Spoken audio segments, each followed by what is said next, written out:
Sama ko yung tissue dun sa. Para po hindi magdikit-dikit, kunyari po, basang-basa, basa, ilalagay po ito sa pagitan ng daliri para hindi nagdidikit-dikit yung ating mga daliri. Okay, ganun din po sa paa. At babalutan natin ito ng maluwag.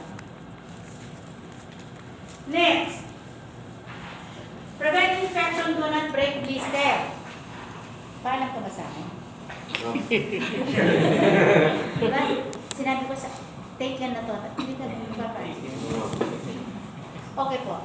Next, di ba pag napapasok tayo, may makikita tayo nagtutubig? Tawagin natin ito ay lintos in Tagalog. Blister in English. Okay? Na kung saan hindi ito dapat pinuputok. Kasi habang nandoon yung tubig, yan ay consider as closed wound. Pag pinutok mo yan, yan ay consider as open wound at yan po ay prone na po sa mga infection. At alam niyo ba na yung tubig sa loob po ng paso na yan? Yan po ang mismong gagamot sa ating paso. Yes. Kasi po, no, meron tayong tinatawag na self-healing na ginagamot ng sariling katawan natin yung mga posibleng sakit na pumapasok sa katawan natin. Like for example, bakit ba tayo humahatsin? Kasi may pumasok sa ilong natin, so defense mechanism, ilalabas yan through hatching.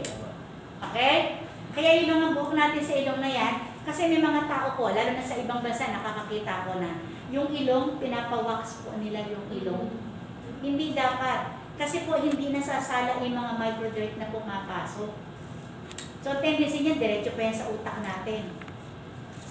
Lahat ng buhok sa katawan natin, may purpose yan. Lahat. Sa kilay, sa tenga, sa kilikili, kahit yung nasa pubic hair. No, bakit daw po? Tayo po mga babae, tayo po ay prone sa UTI. Sa mga lalaki po, hindi sila, although nagkaka-UTI sila, pero hindi po ganun kamukha natin ang ganun ka-prone. Kasi mahaba po yung dadaan. Mahaba ba talaga dadaan niya? Yan. So medyo mahaba ang dadaanan. Unlike po sa atin, ito na, assuming ito yung ating pubic hair. Diba? Ngayon, nandito yung ating tinatawag, ito yung ating vagina, ito yung pubic hair natin. Ngayon yung pubic hair na yan, yan po yung humaharang para doon sa mga tinatawag natin ng mga viruses na papasok agad-agad. Kasi nga po, ito na agad. Now, speaking of pubic natin, yung ating vagina, may mga babae po kasi na pagkatapos umihi, tissue, tama? Pag nagpupunas mula puwet, papunta sa vagina, in which hindi tama. Kasi yung bacteria na nasa puwet, pupunta sa vagina. So, ang pagpunas mula dito, papunta sa puwet. Next, pag napupunas po tayo, hindi pinupunasan yung loob. Kasi natural po na basa yan. At pag pinunasan natin yan, pati po yung good bacteria, natatangay natin. At minsan ito din po nagiging cause kung bakit po tayo nagkakaroon ng UTI. Okay? And aside from that, yung buhok na yan, yung ating pubic hair na yan, yan po ang piniprevent yan para po sa mga friction na kapag nagla-love meeting. Diba? Minsan itunog pa, diba? Ini-imagine mo eh. Alam ko nararamdaman mo. Nararamdaman ko. Nakukuha? Yes, guys. Next. Nag-LBM tayo. Bakit tayo nag-LBM? May pumasok sa katawan natin na ayaw tanggapin ng ating digestive system. So, yung nangyari, inilalabas ito through LBM. Now, nag-LBM tayo. Anong iniinom? Yung mga loperamide na yan, di ba? So, pagkatapos mong uminom ng loperamide, ang nangyayari, humihinto. So, ang nangyayari, yung toxins nasa loob. Hinahayaan lang natin yan lumabas. Kalalabas, talagang pinalalabas yan, guys. Kasi nga po lasa sa katawan yan eh. So, anong the best? Pwede po yung Gatorade. Kasi bakit daw po? Pag nagtatai tayo, di ba nalalata tayo? So, ano nawawala sa atin? Potassium. Nagtatay tayo, nababawasan tayo ng tubig sa katawan. So, kinakailangan natin i-replenish ito by water. Diba? Siyempre, nalalata din tayo, so kailangan natin i-replenish po ito ng something sweet. Okay, now, kung tayo po ay nag-LBM, yung ginagawa po ni Ma'am Eloy na yun po ang the best instead of the loperamides or the diatabs or kung ang iniinom ninyo. Kasi po, hinahayaan lang po tayong magtae, pero hindi pinapalitan yung mga nawawala po sa katawan natin. Ako po ha? O, hindi ko sinabi huwag na kayong uminom nun ha. Sinasabi ko lang po yung tama. Okay? Next! Apply a cheaper antibiotic ointment if the person has no allergies or resistance to the medication. Kung wala daw pong allergy sa mga antibiotic. Then, take steps to minimize shock. Kung kamukha ng ginawa natin kanina, nag-elevate tayo ng paa. O, kung giniginaw, so wala pa yung pag-take down ng pang-minimize ng shock. Then, comfort and reassure the victim. Next. Punta naman tayo sa chemical burns. So, pag daw po nagkaroon ng chemical ang ating damit, pagpagan daw natin, lalo nung ito ay powderized form. Next. Flush the burn with large amount of running water. Pero guys, naupugasan daw natin. Pero kasi hindi lahat ng chemical ay pwedeng malagyan ng tubig o hugasan. One of them, tinatawag natin na sulfuric acid. Ang sulfuric acid po, pag namatakan nito, even a drop of water, nagkakaroon ito ng reaction. Nagkakaroon ito ng blasting. Okay? Next. If an eye is burned by a chemical, flush the affected eye with water until advanced medical personnel take over. Nagkaroon daw po ng chemical yung kanyang mata. Assuming po, yung kanyang left eye. Nagkaroon daw po ng chemical ang kanyang left eye. Alin, dapat daw po natin takpan ang aling mata? The left or the right? Right. So yung right ang tatakpan natin. So hayaan lang natin na nakatiwangwang yung mata natin na may chemical. Yes. So alin ang tatakpan? Oh, Hindi siya makakakita. the weak timing. Yung may chemical. So ito nakalabas. Pag gumalaw yan, gagalaw din yan. Kahit sabihin mo dalawa mata natin, isa lang ang movement ng mata natin. Tumilos yan, halimbawa tumingin, nakakita ng ayuda rito, titingin yan dito. Gagalaw to. So the best is both eyes. Parehong mata po, tinatakpan natin. Ma'am, hindi po siya makakakita. Yun nga po ang kinakailangan, yung hindi siya makakita eh. Kasi once na magalaw yung isa, gagalaw yung isa. Kaya pareho po. Ngayon ang inilalagay natin dito is wet gauze. Basang pela o basang gasa. Clear? Next. If possible, have the pressure remove contaminated clothes to prevent the spread of infection while you continue to flush the area. Nagkaroon daw po ng chemical ang damit natin. Tanggalin daw natin ito sa pinakamabilis na paraan. Paano?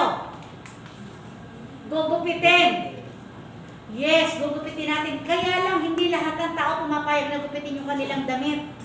Lalo na kung ito ay may sentimental value. Branded. Signature dress. Diba? Papayag ba agad-agad ang tao? So, saan natin gugupitin? Dito sa gilid. Para po pwedeng tahiin ulit. Okay? Next. Electrical burns. Nakakita ka na ng tao na kukuryente. Lalapitan pa ba natin? Hindi na. So, anong gagawin natin? Hanapin na natin yung power source. Nowadays, ang power source natin is the breaker. Paano yung mga power source ng araw? Tinatawag natin na fuse box. Diba? Yung fuse box, saan ito natatagpuan? Sa second floor. Sa likod ng pinto. Sa ibabaw ng aparador. Baka pag akit mo pa lang, madulas-dulas ka na. Pag akit mo, minalas ka, sarado pala yung pinto. O kung nakabukas man, wala ka namang upuan na tutungtungan. So, anong pinaka-the best na pwede natin gawain? Sasaksakin? Hugutin sa saksakan. Hugutin sa saksakan? Pwede. Diba? Pero doon kami sa magtatanggal, baka pati ikaw. So, ang pinakamagandang gawain daw, hanap tayo ng mga bagay na non-conductor.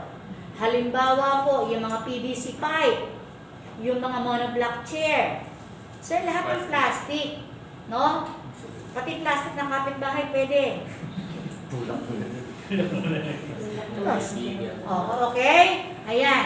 O meaning guys, lahat daw ng conductor. May nagsabi sa akin, ma'am, yun po tinatawag natin na gloves, yung rubber gloves. Yes, pwede po yun. That is if may rubber gloves ka. Eh, hindi naman lahat ng bahay may rubber gloves, eh, di ba? Para magkaroon ng rubber gloves sa isang bahay, may electrician doon, definitely. Nakukuha? So the best po, or the last resort guys, the last resort po, no? Sipain natin ang pasyente natin palayo sa kuryente. Pero dapat pag nasinipa natin, naka-rubber shoes tayo. So hindi pwedeng tsinelas lang. Nako, kasi di ba yung tsinelas, isa pag naglalakad tayo, minsan nadudulas pa yung paa natin, di ba?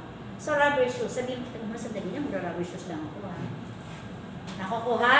So, yung PVC. Kung ka natin agad sa kanya, Wala na siya. napaka-morbid mo naman talaga. Sabi ko, pagtutulak, hindi ko na sinabi na. Pantutulin pa na. Sa buhok. Ay, buhok, hindi rin po. Di ba sa Conductor yan. AED, Conductor yan. Pwede conductor din po ang buhok. Damit. Kahit mo pwede. Kahoy pwede po as long as hindi ito basa at wala itong pako. Damit din po, di ba nga sa AED, di ba? Pag actually kahapon napansin ko, hindi ko lang po talaga pinansin eh. Dapat po malayo tayo sa damit, di ba? Dinemo ko malayo ako sa damit. Kasi pwedeng basa. Kasi po nakaka-acquire din po ang damit. Mm. Okay? Next! Tawag agad tayo ng tulong medikal. Be aware that electrocution can cause cardiac and respiratory emergency. Di ba sinabi ko nga kahapon, kung AED kaya bumuhay, sa taong walang puso, walang mali, walang hininga, anong posibleng gawin sa atin ito kung tayo ay buhay?